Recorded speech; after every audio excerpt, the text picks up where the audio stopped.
குறுகிய காலத்திலேயே பார்த்தீங்கன்னா பதவியேற்று பல சவால்களை எதிர்கொள்ள வேண்டிய கட்டாயம் அவருக்கு இருந்துச்சு, செஞ்சிட்டு இருக்காரு.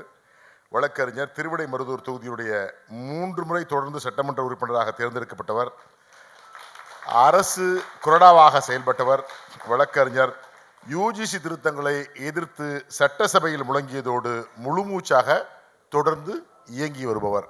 அப்பேற்பட்ட அமைச்சரை இந்த கோரிக்கையினுடைய போராட்ட களத்தினுடைய தளபதியை வருக வருகவென்று வரவேற்று பேச அழைக்கிறேன். திரும்ப பெருக திரும்ப பெருக, யுஜிசி திருத்தங்களை திரும்ப பெருக என இந்தியாவை உற்று நோக்கக்கூடிய வகையில் தமிழகத்தின் தலைநகர் சென்னையில் சர்பிடி தியாகராயர் அரங்கில் உரிமை முழக்கம் செய்கிற கல்வி உரிமை கருத்தரங்க நிகழ்ச்சிக்கு தலைமையேற்று பலதரப்பட்ட அரசியல் இயக்கங்களுடைய கருத்துக்களை, கொள்கைகளை இந்த அரங்கத்தில் முழங்குங்கள். நீங்கள் எடுத்து வைக்கிற ஒவ்வொரு வாதமும் தனி மனித வாதம் அல்ல, அது பல இயக்கங்களுடைய வாதம். அது தமிழ்நாட்டு மக்களுக்கு சென்றடைய வேண்டும் என்ற நல்ல நோக்கத்தின் அடிப்படையில் பத்திரிகை மற்றும் ஊடகத்துறையில் பல்வேறு பணிகள் இருந்தாலும் மாணவர்களுடைய கல்விதான் ஒரு நாட்டினுடைய முதுகெலும்பு, அதுதான் வெளிச்சம். அதை ஒன்றிய அரசு மேகமூட்டங்களால் அல்லது இடர்பாடுகளால் இருட்டடிப்பு செய்கிற நேரத்தில் ஒளி கீற்றாக இருந்து இந்த விழாவை ஒருங்கிணைத்து தலைமையேற்றிருக்கிற நம்முடைய அருமை சகோதரர், அன்பாய், அடக்கமாய், பண்பாய், சிரித்த முகத்தோடு எல்லோரும் பழகுகிற நேசம் கொண்ட பண்பாளர், தமிழ்நாடு எடிட்டர்ஸ் அசோசியேஷன் சங்கத்தினுடைய தலைவர் அன்பு அண்ணன் திருஞானம் அவர்களே, இந்த அரிய நிகழ்ச்சியில் கலந்து கொண்டு நேரத்தின் அருமை கருதி டாப் 100 யூனிவர்சிட்டிகளில் 25 இடங்களுக்கு மேலாக பிடித்த மாநிலம் நம்முடைய தமிழ்நாடு. எனவே கல்லூரிகளுக்கு அட்டானமஸை போல் நீங்கள் ஏன் பல்கலைக்கழகத்துக்கு அட்டானமஸ் தமிழ்நாடு என்று கொண்டு வரக்கூடாது என்று ஒரு புதிய சிந்தனையை விதைத்திருக்கிற கல்வியாளர், சிறந்த ஆவணங்களை எடுத்துக்காட்டி உரையாற்றியிருக்கிற மூத்த சிந்தனையாளர், கல்வியாளர், அன்பு சகோதரர், பெருவணக்கத்திற்குரிய ஜெயபிரகாஷ் காந்தி அவர்களே, இந்த நிகழ்ச்சியிலே கலந்து கொண்டு கருத்துரை வழங்கியிருக்கக்கூடிய கல்வியாளர், என்றைக்கும் இளைஞர்கள் உற்று நோக்குகிற உன்னத மாமனிதர் டாக்டர் அப்துல் கலாம் அவருடைய மேனாள் அறிவியல் ஆலோசகர், அவரை தோற்றத்தில் பார்க்கிற பொழுது இந்த தோற்றத்தில் இத்தனை வயதுக்குரிய அனுபவமா என்று எல்லோரும் வியக்கும் வண்ணம் புன்னகை தவழ அமர்ந்திருக்கிற எனது ஆருயிர் அண்ணன் பொன்ராஜ் அவர்களே, விழாவில் கலந்து கொண்டு கருத்துரை வழங்கி இருக்கக்கூடிய மாணவரணியினுடைய மாநில செயலாளர், சட்டப்பேரவை உறுப்பினர், வாழையடி வாழையாக வந்ததொரு கூட்டம் என தன்னுடைய பாட்டனார், தந்தை, தான் என்று 3 தலைமுறைகளில் காஞ்சி மாநகரில் கோலோச்சுகிற என் அன்பு சகோதரர், நீங்கள் எத்தனை ஆண்டு காலம் அரசியலில் இருக்கிறீர்கள் என்று கேட்டால் என்னுடைய பிறப்பே அரசியல்தான் என்று மார்தட்டி பேசுகிற ஒரு மாபெரும் கருத்து பெட்டகமாக இருக்கிற இந்த அன்பு சகோதரர், அணி செயலாளர், சட்டப்பேரவை உறுப்பினர், சிந்தனையாளர், தொலைக்காட்சி நிகழ்ச்சிகளில் வாதம் செய்வதில் வல்லவர், மேடைகளில் சங்கநாதம் புடிகின்ற இந்த அன்பு சகோதரர் சிவிஎம்பி எழிலரசன் அவர்களே, இந்த விழாவிலே அமர்ந்திருக்கிற எனது அன்பு சகோதரர், சட்டப்பேரவையில் எந்த நாட்டு நலன் கருதுகிற கருத்து வந்தாலும் அது எந்த சூழலாக இருந்தாலும் மாண்புமிகு முதலமைச்சர் சட்டப்பேரவையில் 110 விதியில் அறிவித்த ஒரு சில நிமிடங்களிலேயே அது பற்றிய முழு கருத்துக்களையும் சட்டமன்றத்தில் பதிய வைக்கக்கூடிய பல்வேறு செய்திகளை உள்ளடக்கி இருக்கக்கூடிய பண்பாளர். ஆளுமை மனம் கொண்டவர், பல்வேறு கருத்துக்களை தெரிந்தவர். ஆனாலும் சட்டமன்றத்தில் அடக்கமாக அந்த தலைமையின் கட்டுப்பாட்டுக்குள் இருந்து பணியாற்றுகிற பண்பாளர் என் அன்பு சகோதரர் ஆளூர் நவாஸ் அவர்களே சென்று விட்டார். ஆனால் இணைந்திருப்போம் உங்களோடு என்று சொல்லிவிட்டு சென்றார். பாட்டாளி மக்கள் கட்சியை சார்ந்த முன்னாள் சட்டமன்ற உறுப்பினர், 2011 சட்டப்பேரவையில் நான் உறுப்பினராக இருந்தபொழுது அன்பு காட்டி பழகியவர். இன்றைக்கு என்னை ஆரத்தழிவு வரவேற்று நீ உயர்கல்வித்துறை அமைச்சராக இருக்கிறாய், பாராட்டுகிறேன் என்று பண்பாளராக இருந்து பாராட்டி விடைபெற்று சென்றிருக்கிற மேலாள் சட்டப்பேரவை உறுப்பினர் பாட்டாளி மக்கள் கட்சி சகோதரர் கணேஷ்குமார் அவர்களே, மூத்த ஊடகவியலாளர்.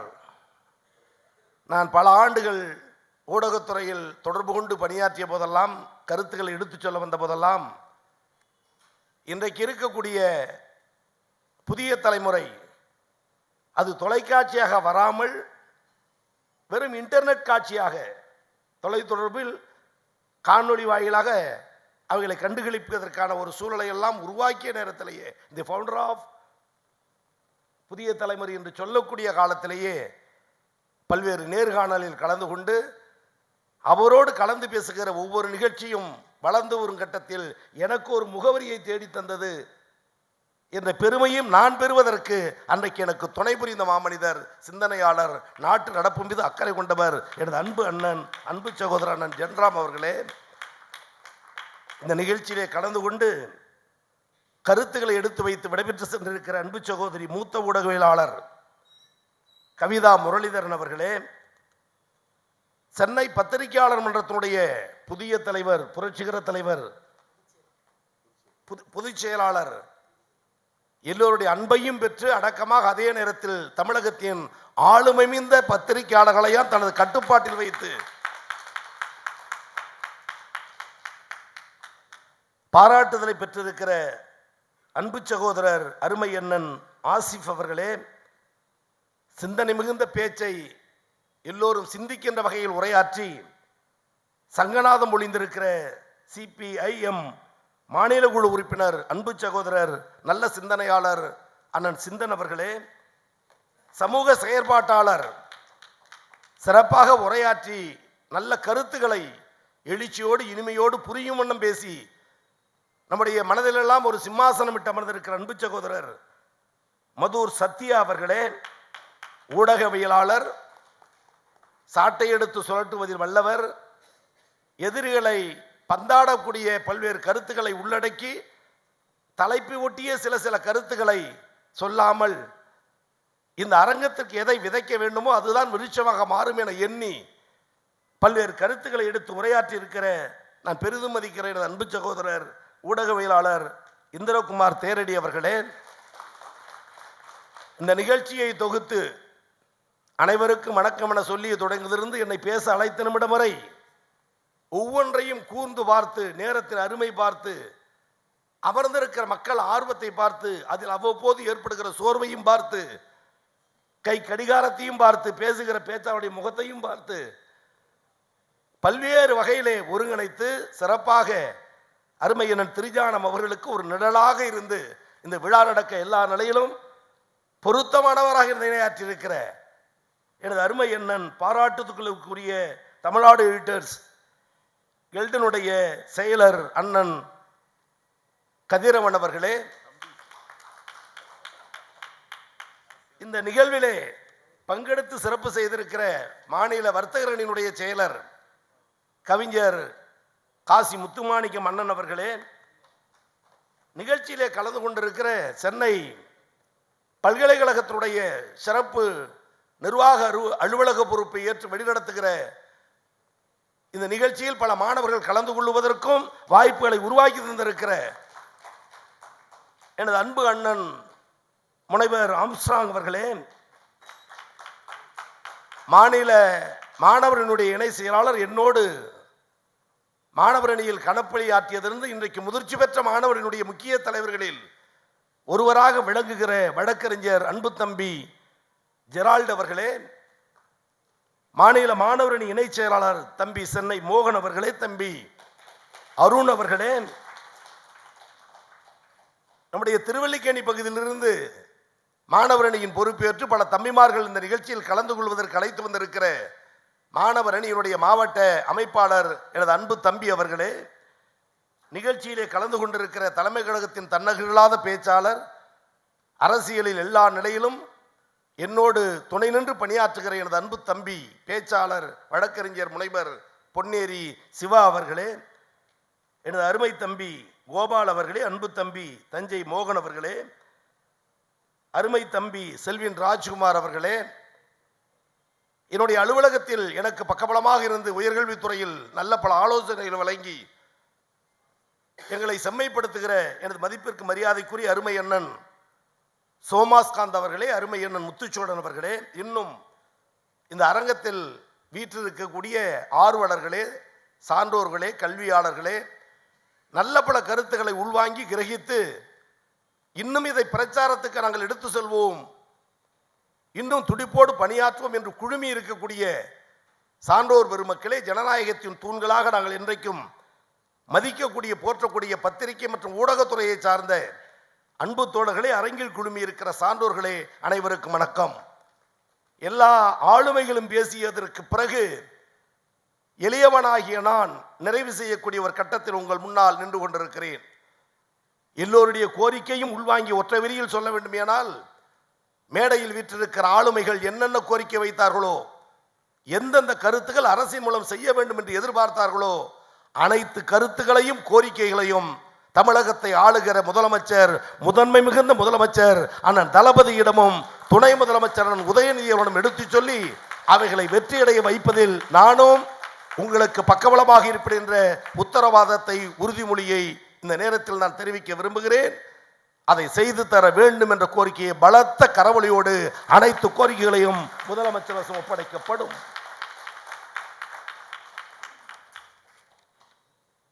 மிக அருமையான ஒரு நிகழ்ச்சி. 5 மணிக்கு வந்தேன், பொறுப்புணர்வோடு அமர்ந்திருக்கிறேன் என்றெல்லாம் சொன்னார்கள். அருமை சகோதரர் மதிப்பிற்கு மரியாதைக்குரிய ஷானவாஸ் அவர்கள் பேசும்போது, அமைச்சராக வந்திருப்பவர் எந்த நிலையில் வந்தார், வளர்ந்தார், இப்படி இருக்கிறார் என தெரியும். அவர் பார்க்காத கேம்பஸ் பாலிடிக்ஸா என்று ஒரு ஒற்றை வரியை சொல்லி சென்றார். கல்லூரியில் படிக்கிற ஒவ்வொரு மாணவனுக்கும் ஹீரோயிசம் எப்போது என்று சொன்னால், திருமண நாள் அல்ல, பிள்ளை பெற்றுக் கொள்ளுகிற நாள் அல்ல, பட்டப்படிப்பு படிக்கிற அந்த 3 ஆண்டுகள் ஒவ்வொரு மாணவனுக்கும் ஹீரோக்கள் ஆண்டுகள். வெளியே வந்தால்தான் அந்த சுகம் தெரியும், அந்த அருமை தெரியும். எனவே இருக்கிற சூழ்நிலையை பொறுத்து அதிக நேரம் எடுத்து சொல்ல வேண்டும் என்ற ஆசை, எண்ணம், விருப்பம் இருந்தாலும் அருமை எனக்கு புரிகிறது, நேர சூழல் புரிகிறது. ஒரு அற்புதமான இசை கச்சேரி நடந்து கொண்டிருந்தது. ஒரு பாடகர் பாடிக்கொண்டே இருந்தார்.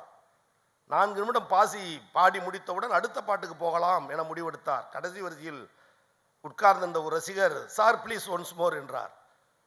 மீண்டும் பாடுகிறாள். எனது பாட்டை கேட்க ஒன்ஸ் மோரா? அது இந்த சபையிலா? மீண்டும் பாடுகிறார், சார் எகெயின் ஒன்ஸ் மோர். 10 முறை பாடுகிறார், எகெயின் ஒன்ஸ் மோர். தண்ணியெல்லாம் குடிச்சு முடிச்சு சும்மா பார்த்தா சொம்பில் தண்ணி இல்லை. உதயாளர் கூப்பிட்டு நல்லா சுக்கு போட்டு தண்ணி கொண்டு வா, தொண்டை கம்மி போச்சுன்னா மறுபடியும் பாடுறான். 20 முறை பாடிட்டான், ஒன்ஸ் மோர் ஒன்ஸ் மோருங்கிறான். என்னடா ஆச்சு இவனுக்கு? தண்ணியும் முடிஞ்சு போச்சு, தொண்டையும் கம்மி போச்சு, ஒன்ஸ் மோர் குறையிலேன்னு பாடுறதை நிறுத்திட்டு, எத்தனை முறைப்பா ஒன்ஸ் மோர் கேட்பேன்னு கேட்டான். கேட்டுக்கிட்டு கடைசியாக உட்காந்து ஒரு சொன்னாராம், இந்த பாட்டை நீ எப்போ ஒழுங்காக பாடுறியோ அது வரைக்கும் ஒரு ஒன்ஸ் மோர் கேட்டுக்கிட்டு தான் இருப்பேன். சொல்லுவது நகைச்சுவைக்காக அல்ல. ஒரு கருத்தை எத்தனை முறை சொன்னாலும் சொல்லுகிற கருத்தினுடைய கருப்பொருள் ஒன்று, அது உயர்கல்வியை பாதுகாக்க வேண்டும், அது முதலமைச்சர் தலைமையில் ஒன்று கூட வேண்டும். அதுதான் உளக்கருத்து, அதுதான் உண்மையான கருத்து. இங்கே பேசிய எல்லோரும் இன்றைக்கு இருக்கக்கூடிய நடப்புகளை, கூடியிருக்கிற நம்முடைய சான்றோர் பெருமக்களை பற்றியெல்லாம் சொன்னார்கள். நினைத்து பார்க்கக்கூடாத சிலரையும் நினைத்து பார்த்து பேசினார்கள். அதிலும் இன்றைக்கு பெரியாரை கொச்சைப்படுத்தி அரசியல் செய்து லாபம் தேடிவிடலாம். 2026 அவர்களுக்கு தேர்தல் தான் கணக்கு. மொழியோ கல்வியோ நாட்டுப்பற்றோ அல்ல. எந்த பெரியாரை கொச்சைப்படுத்தி எந்த மாநிலத்தில் நீ வளர்ந்து விட முடியும்? தமிழகத்திலா? இது பெரியாரின் பூமி. 1000 முறை சொல்லுவோம், 1000 முறை சொல்லுவோம், இது பெரியாரின் பூமி, பெரியாரின் பூமி.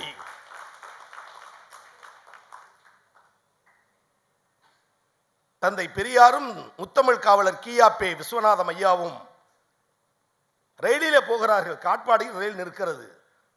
நிறைய பேர் போறாங்க வர்றாங்க. ரெண்டே இளைஞர் ஐயா பெரியாரை பார்த்து சொன்னானாம், தோ தாடி வச்சிருக்கிறாரு ஒரு கலட்டாளு, அவர் தான் நம்ம சமூகத்துக்கே ரொம்ப எதிர்ப்பா பேசுறாரு எழுதுறாரு.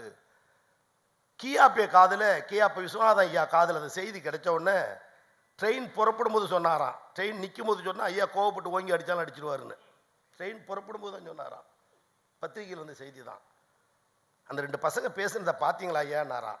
அதுக்கு ஐயா சொன்னாராம் கியாபே கிட்ட, அதுக்கு ஏன்ப்பா வருத்தப்படுற, இந்த பிளாட்ஃபார்மில் இவ்வளோ பேர் போகிறான் வர்றான் எவனும் நம்ம கண்டுக்கல, அந்த 2 பேராவது பார்த்து நம்மளை எதிரின்னு சொன்னால, ஆக யாருக்கு எதிரி என்று அவன் பார்க்கிறான், யாருக்கு நண்பன் என்பதை இவன் பார்க்க மறுக்கிறான். இதை விட சான்று வேற என்ன வேண்டும்? இன்னைக்கு நம்ம பேசுகிறோம், கைதட்டுறோம், சிரிக்கிறோம், ரசிக்கிறோம். பெரியார் தொடங்கிய பொழுது இந்த பயணம் இருந்ததா? பேச்சு இருந்ததா? பேசினால் எதிர்கேள்வி வரும், அதையெல்லாம் சந்தித்து பதில் சொல்லணும். இன்னைக்கு கைதட்டுற கூட்டம் அதிகம், வரவேற்புகள் அதிகம், மேடை பேச்சுக்கும் கருத்துக்களுக்கும். ஆனால் ஐயா பெரியார், அறிஞர் அண்ணா, அன்பு தலைவர் கலைஞர் பேசும்போதெல்லாம் எதிர்ப்பு கணை வீசுவார்கள். அதை சகித்து உழைத்த காரணத்தால் மட்டும்தான் இன்னைக்கு இந்தியாவில் தமிழ்நாடு உயர்கல்வியில் முதலிடம் உண்டு என்று சொன்னால் பெரியார், அண்ணா, கலைஞர் போட்ட அடித்தளம். அதை கட்டி காக்கிற தலைவர் அண்ணன் தளபதியும், எதிர்கால தமிழகம் அண்ணன் உதயநிதி ஸ்டாலின் என்பதில் மாற்று கருத்து இல்லை. இது அரசியல் கருத்தும் அல்ல, நாட்டின் நடப்பு கருத்து. பெரியார் பேசிக்கொண்டே இருந்தார். ஒரு துண்டு சீட்டு வந்தது.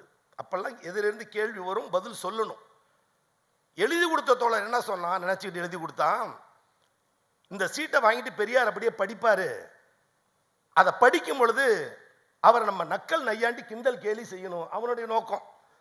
ஒரு சீட்டை எழுதி கொடுத்துட்டான். பேப்பர் கைக்கு வந்துச்சு.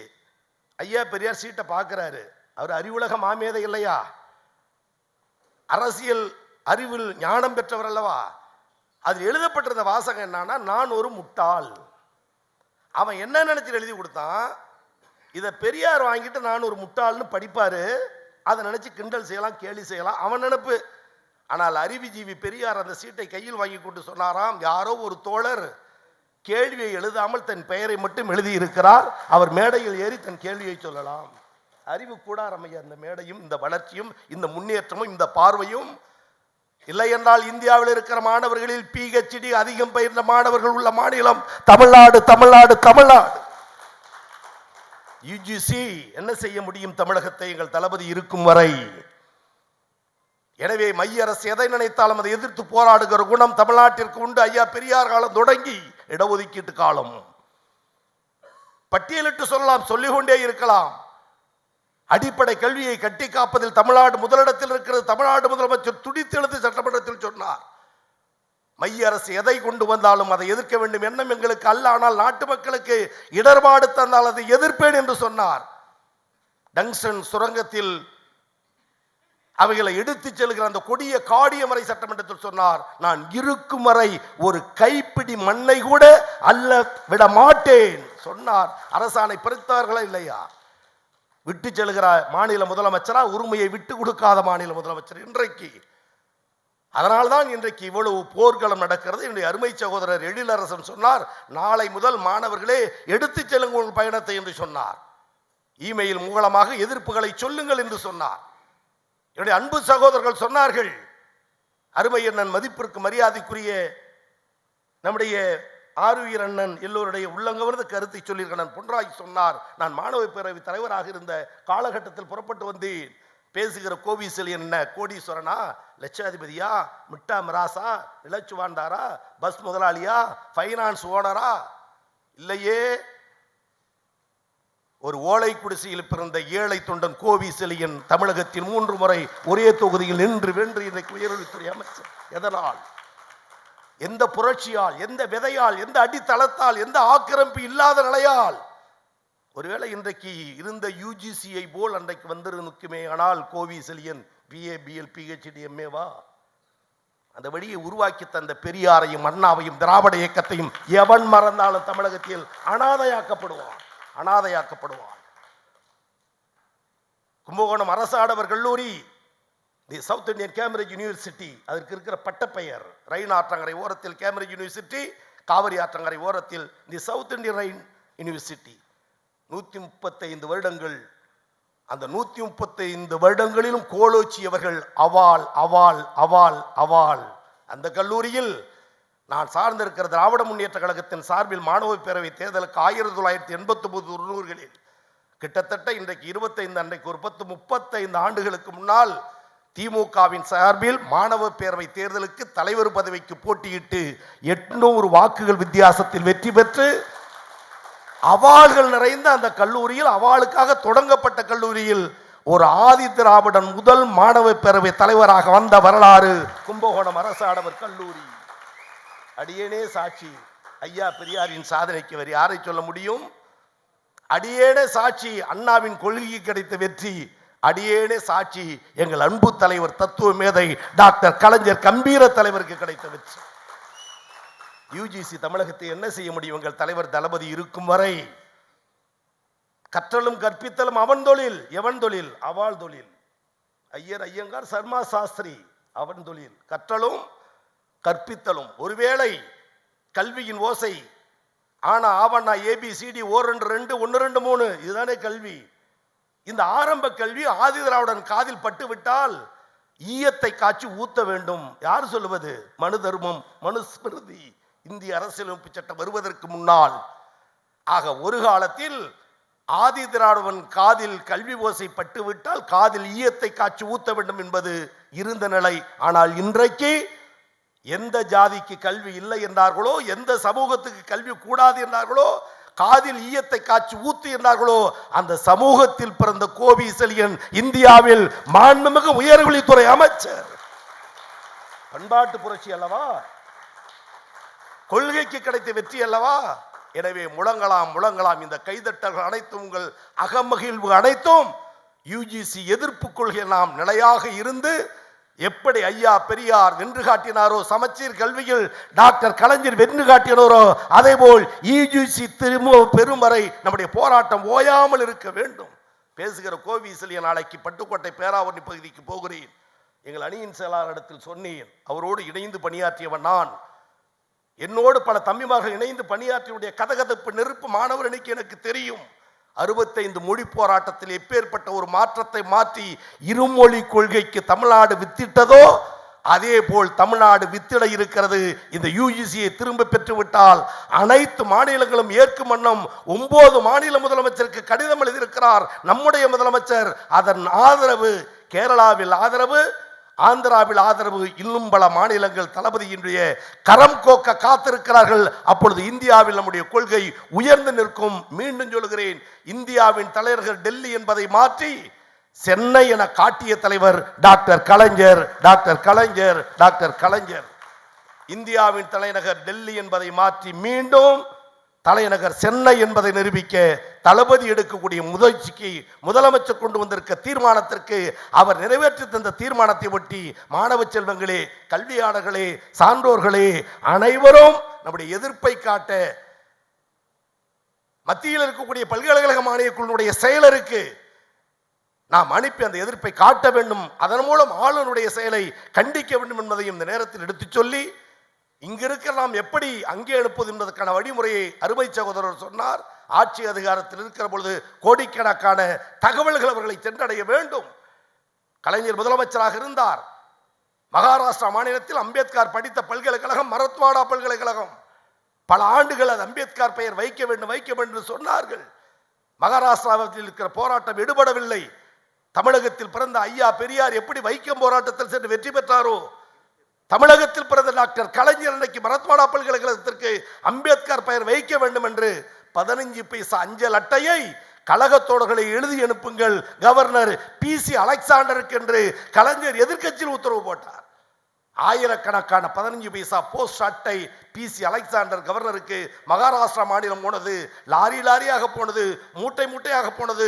7 நாள் பொறுத்து கொள்ள முடியாத PC அலெக்சாண்டர் கவர்னர் சொன்னார், தன்னுடைய அலுவலக செயலாளர் கூப்பிட்டு கலைஞர் அனுப்புகிற அஞ்சல் அட்டையை நிறுத்த சொல்லுங்கள். அந்த கோரிக்கையை ஏற்று மரத்வாடா பல்கலைக்கழகத்திற்கு டாக்டர் அம்பேத்கர் சட்ட பல்கலைக்கழகம் பெயர் வைக்கப்படும்.